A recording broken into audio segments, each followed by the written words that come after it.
Whoa, wait. Jesus said, what?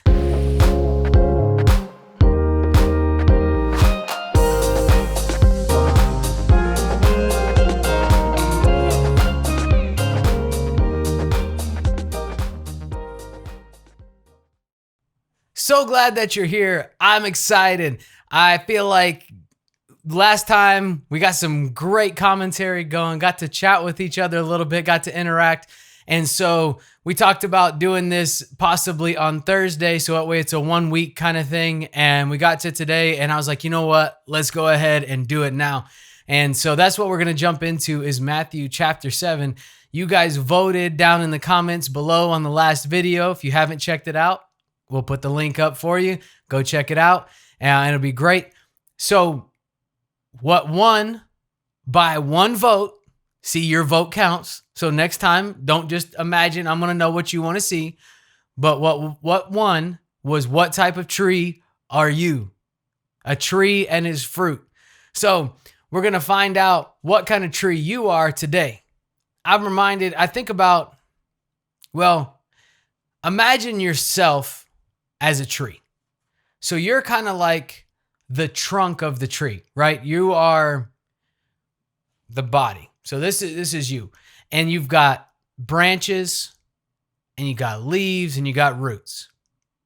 So just imagine yourself as a tree for a moment. Let's look first in our handy dandy Bible app, right? In Jeremiah chapter 17. Verse 7 says, "Blessed is the man who trusts in the Lord, whose trust is the Lord. He is like a tree." He is like a tree planted by water that sends out its roots by the stream and does not fear when heat comes, for its leaves remain green, and it is not anxious in the year of drought, for it does not cease to bear fruit. Man, so we are like a tree. And good trees, we're going to get our roots down by the water where we can get the sources of the nutrients, even times of drought. So even in difficult times. So Jeremiah chapter 7 talks about blessed is the man who trusts in the Lord. That's our source. That's the stream we're reaching out to. So making sure, again, that we've got ourselves in sync with the will of God for our life. And definitely getting our source from Jesus and not relying on ourselves or somebody else to provide for us. So imagine yourself, you're this tree. You've got limbs and you've got leaves and you've got roots. These things feed off of you and help feed you. They all have a purpose and a role to play in the life of the tree. So in our own lives, the people who come into our lives, some people are like the branches. They stick around for a really long time. They become part of you, really. They're an extension of you. They reach out, they increase the influence around you, and they just become real close to you, and there's something that you hold on to for a really long time. Then you've got other people who are like the leaves. They're attached, and they bring something into your life, and they help bring in the sunlight, the chlorophyll and all that kind of stuff. We won't get into science class. I don't want to be that big of a nerd right now. And but these leaves, they bring in the nutrients to the tree for a season in their life. And then you've got the roots. And you got these roots that just live underground.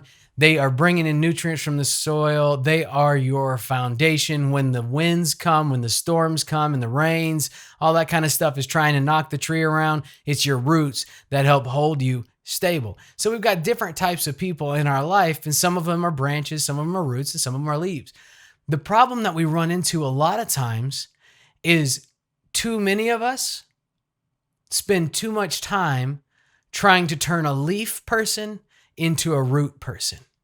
These people that come into our lives, and for that moment, they're feeding us and they're giving us something really good. They're helping sustain us. But after a while, they die out and they stop bringing anything in, but they're still attached to you. And when the wind blows, it just pulls you and tugs you that much more. So The tree has to learn to let go of those dead things in its life so that it can cycle and bring new life back in the next season. So some of us have spent too much time trying to hold on to some dead things in our life. And it's time for us to cut those things out and hold on to those branches and those roots that are helping us, sustaining us. And those are the things that are really, really close to us.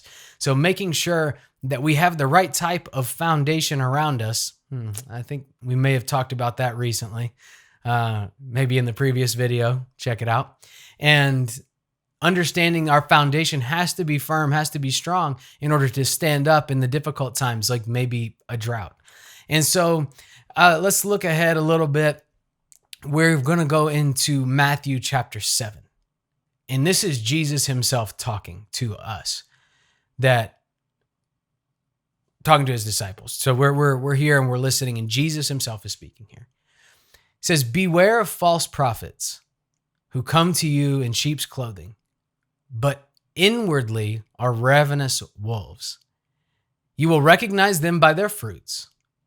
Are grapes gathered from thorn bushes, or figs from thistles? So every healthy tree bears good fruit, but the diseased tree bears bad fruit.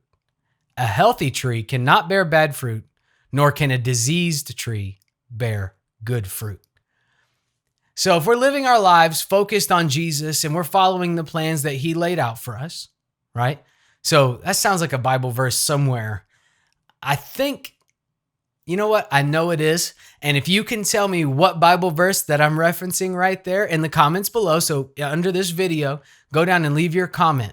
For everybody who comments correctly what verse we're talking about when we're talking about the plans that Jesus laid out for us, for every correct comment, we'll enter you into a drawing. And at the end of next week's video, we'll do a drawing and we'll give you some sort of prize. Probably at this point, an Amazon card or an iTunes card or a Google Play card, something like that. And we'll put some value right to you. So if you know what verse I'm talking about, enter that in the comments below now, and we'll draw next week for the prize. So anyway, some of us have spent too much time trying to figure out what type of tree it is by staring at a tree. Too many of us look around and we're like, oh, what kind of tree is that? And we're looking at it and we're standing surrounded by fruit that's falling all around us, and we just aren't paying any attention. We're staring at the tree and forgetting the fruit. Oh, this looks like a good tree, good strong tree. I like this tree. Meanwhile, every piece of fruit that falls off of it is shriveled up and pruny and not full of nutrients. We can't figure out what's wrong with it because it's not a healthy tree. If it was a healthy tree, the fruit that it would produce would be good. If it was a diseased tree, then it's going to produce fruit that's not full of nutrients. It's not good for sustaining life. It's not good for adding to your life. So some of us spent too much time trying to figure out a tree by looking at the tree, finding out what kind of potential this tree may have. And some of us forget to look at what kind of tree we are. See, it's not all about those ones around us. Sometimes the fruit that we're producing, you ever get tired of producing the same thing in your life? You ever get tired of doing the same thing over and over and over and over again? Yeah, me too. Until I started to read this and understand really the principle of being the tree in this scenario. If you're a healthy tree, you can produce good fruit. Sometimes we get so caught up in trying to produce a different kind of fruit that we forget the purpose of the tree is God planted you right where you are to be exactly the kind of tree you are. Some of us are so sick of being an apple tree, we'll try our hardest to make oranges. And in that process, we'll forget to feed and nurture the heart of ourselves and let our tree become diseased. And then all the fruit we're producing is ruined and tarnished, and it's not good for anybody. But Jesus made you exactly the kind of tree you're supposed to be. So if you're an apple tree, be a healthy apple tree and produce the best apples all around you. Be the happiest little tree in the orchard, being an apple tree. Some of us are tired of being a citrus tree. We've made so many oranges, we can't stand it. And we look over and our neighbor is producing these big, beautiful apples. And so we think, well, if I could just produce an apple like that tree. but God put you right where he needs you as just the kind of tree he needs you to be to produce the fruit for the people around you that are in need. See, we're here to feed one another and to help one another and to bring life to one another. So if you're too busy trying to be an orange tree when you're supposed to be an apple tree, there's some people around there that's missing out on the nutrients that they need to get from that apple tree. So don't let that happen. I encourage you, embrace the kind of tree you are. Embrace the calling that God has for you, the plan that God has for you.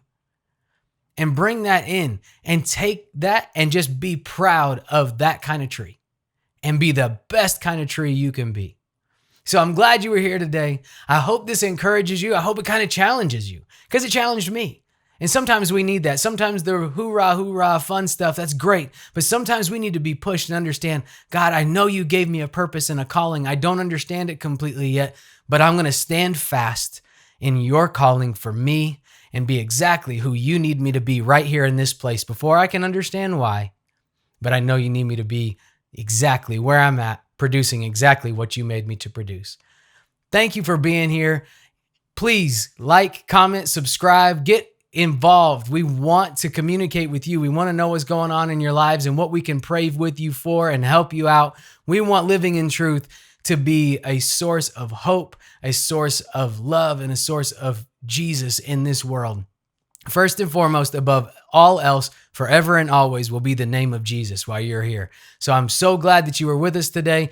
Please comment below if you want to get involved in the prize and you want to win a little bit. So what verse was I talking about when I was referencing the plan that God has for you? And so put that comment down below for every correct one. So it doesn't matter if you're first or not, but for every correct one, we'll enter you into a drawing and we'll get you a prize, some sort of gift card next week. Thanks for being here. So glad you were here today, Monday, and we'll see you again on Thursday. See ya.